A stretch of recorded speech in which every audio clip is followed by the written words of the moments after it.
ravi de vous retrouver pour notre émission Les acteurs de l'innovation en direct du Loft d'Orsay. Et aujourd'hui, nous recevons Marie Muscat pour la société Elegantia Travel Events. Tout Pardon, à fait. petit document que je vous montre. Bienvenue d'abord. Merci. Merci de nous Bonjour. rencontrer. Bonjour Franck. Alors, parlez-nous un peu de votre société et ce que vous faites. Très bien. Donc, Elegantia Travel Events est né il y a à peu près 2 ans.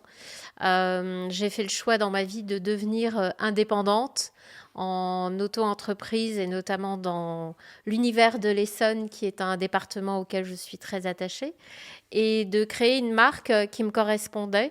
La thématique Elegantia reprend l'élégance, puisque pour moi, un voyage doit être élégant, sur mesure, à l'international, puisque je développe à la fois des voyages vers l'étranger, mais également faire découvrir notre très beau pays, la France, aux clients étrangers qui viennent en France. Donc, ça fait 2 ans que vous avez créé la société, mais Tout vous à étiez fait. déjà dans le domaine avant? Tout à fait. J'ai plus de 27 ans d'expérience dans le monde du tourisme et du voyage. Et du coup, c'est un acheminement et un parcours, un aboutissement de toutes mes expériences passées, à la fois en tant que guide accompagnatrice, à la fois comme réceptive France et du management d'équipe au niveau des agences de voyage. J'ai voulu créer une marque qui me correspond. D'accord. Et qui se construit dans... Là, je me suis perdue. Et qui se construit au niveau de notre département, l'Essonne. D'accord. Et vous travaillez avec des pays en particulier ou... Tout à fait. Je travaille avec ce qu'on appelle des réceptifs à l'étranger. J'ai une vraie valeur ajoutée sur des destinations que je maîtrise parfaitement, notamment l'Italie, puisque D'accord. je suis à moitié italienne. Comme moi. Et ben voilà, nous avons ce point commun, très cher Franck. L'île de Malte, où j'ai été D'accord. guide accompagnatrice. Et mon nom Muscat est d'ailleurs d'origine maltaise. D'accord. Je suis assez bien référencée sur la destination des Caraïbes, D'accord. comme Cuba, Wow. une île à laquelle je suis très attachée humainement parlant. Des destinations sur tout ce qui concerne l'Amérique latine. Ah, trop bien. Ça. Voilà, les pays de l'Est comme la Hongrie, la République tchèque, la quand même assez Russie. vaste. Oui, tout à fait. Le monde entier, en sachant que j'ai beaucoup d'affection pour la France, D'accord. qui est un pays que je souhaite aussi développer en ce qu'on appelle dans notre jargon le incoming. D'accord. Alors, la question naturelle qui va se poser derrière, pandémie, comment vous traversez cette période? Eh bien, pandémie, ça a été un électrochoc au départ. Et comme je suis quelqu'un qui aime rebondir et se poser des questions et de se dire peut-être optimiser ce timing, ce temps qui nous est donné pour revenir sur mon activité, eh bien, j'ai un plan B qui est devenu un plan A en ce moment et qui est l'enseignement, qui est la notion de partage, la communication de mon savoir-faire, de mon expérience passée et actuelle. Et du coup, j'enseigne en licence et en master dans 2 écoles privées, dans la stratégie événementielle et dans le tourisme. Alors, comment vous voyez justement la reprise? Vous pensez qu'on va enfin sortir, on va sortir de la pandémie, ça j'en suis sûr, mais au niveau justement de tout ce qui est le tourisme et voyage, comment vous pensez que ça va rebondir? Parce que... Je reste quelqu'un d'ultra positive. Le tourisme va rebondir et va renaître de ses cendres et va renaître de façon différente. C'est ce que j'enseigne d'ailleurs à mes élèves, puisque je le vois de par la clientèle, il y a une vraie notion de prise de conscience, protection de l'environnement, une façon de voyager différemment. Par exemple, je conseille à mes clients parfois, au lieu de prendre l'avion, de prendre le train, puisque...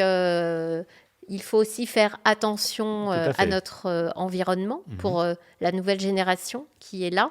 Et je suis ultra positive avec cette nouvelle génération qui est sur le marché du tourisme et de l'événementiel, qui est d'ailleurs très attentif à tout ce qui tout ce qui est autour de nous. Et du coup, je reste très positive parce que nos clients ont toujours envie de voyager. Et il va y avoir même je dirais, un rebondissement parce que les gens sont en position de frustration. Ils ont été confinés, c'est moins qu'on puisse dire. Et ils ont envie de repartir, découvrir le monde. mais de façon différente, proche aussi de la population lorsque vous partez dans un pays. Mais ça faisait déjà partie de mon éthique, c'est de dire je vais dans un pays, mais c'est pas seulement être dans un hôtel, c'est aussi découvrir la nature, découvrir la population, leur façon de vivre, et de voyager différemment en tenant compte de l'environnement. D'accord. Donc, je reste très positive. Très bien, tant mieux. Dites-moi, j'ai entendu parler aussi de ce que vous organisez des événements autour de l'art. Tout à fait. Donc, nous sommes d'ailleurs dans ce magnifique espace et je remercie énormément Stéphanie Lebozec, qui est donc la personne qui a créé ce magnifique... qui nous accueille. Et qui nous accueille, tout à fait. Et après un échange assez intéressant avec Stéphanie Lebozec, il y a effectivement une volonté de développer un rapprochement entre l'art, le voyage et l'événementiel. Et la profession, lorsque vous travaillez, c'est toujours, même en tant qu'indépendant ou indépendante, intéressant d'être dans un espace où l'art est présent. Tout à fait. Donc oui, je développe, si vous voulez, des événements autour de l'art, et notamment avec des artistes qui sont plus précisément dans notre région. D'accord. La dernière question que je vais vous poser, c'est aujourd'hui, comment vous voyez votre futur, j'allais dire, comment vous comptez vous développer? Alors, au niveau du développement, j'ai déjà, je crois beaucoup au bouche à oreille, au niveau de ma structure et au niveau de mon savoir-faire. Ça, c'est pour moi, je dirais que mes propres clients deviennent mes commerciaux. D'accord, quelque part. C'est tout ce qu'il y a de mieux. Ça, c'est important. Je crois aussi aux nouvelles technologies. Donc, je suis très implantée sur Instagram, Facebook, LinkedIn. Je crois aussi au développement au niveau de la région de l'Essonne. C'est une région à laquelle je suis très attachée, puisque mes parents vivent à Orsay. J'ai vécu une partie de mon enfance dans cette jolie ville. Et vous êtes de Palaiseau, je crois, non? Et je suis de Palaiseau. Donc, vous voyez, même si j'ai beaucoup voyagé et j'ai vécu à l'étranger, comme quand on revient toujours à ses racines. À ses racines et au lieu où on se trouve bien. C'est vrai. Et du coup, mon développement va passer de façon internationale, mais énormément de façon locale, au niveau de la région d'Orsay, Palaiseau, Bure, Gif-sur-Yvette, qui sont de jolies villes où il y a une vraie volonté de vouloir voyager. Tout à fait.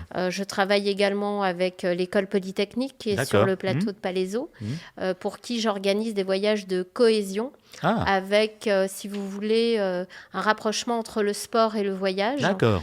Donc ça aussi, je développe beaucoup de voyages groupes, mais des voyages sur mesure pour les humains. D'accord. Super. En plus, je crois savoir qu'au niveau de l'Essonne, je sais qu'il y a beaucoup d'investissements qui ont été faits au niveau touristique, de rénovation, de restauration, de châteaux et autres. Tout à fait. Dans la vallée de Chevreuse. Absolument. Vous avez par exemple aussi l'abbaye des Vaux-de-Cernay. Tout à fait. Où dans ma thématique voyage, je travaille beaucoup aussi pour tout ce qui est voyage de noces et organisation événementielle d'un mariage. Donc, vous voyez, par exemple, notre région est riche en châteaux. Vous avez le château de Breteuil aussi, qui est très bien implanté pour ce type d'animation. Et je développe également dans notre région les voyages autour du golf. D'accord. Notamment avec le golfe de Chevry, qui est à Gif-sur-Yvette, le golfe de Marivaux. Je suis golfeur, donc je connais bien. Voilà. Donc, l'événementiel est aussi très implanté dans notre région. D'accord. Et cela fait partie de mon développement. Écoutez, merci d'être venu nous raconter ça, parce qu'effectivement, vous avez quand même un volet d'activité qui est quand même assez large. Oui. Merci d'être venu nous rencontrer et vous parler de vous. Nous nous rencontrons bientôt pour une nouvelle émission. Merci de votre écoute et écoutez, bonne journée. Au revoir. Merci.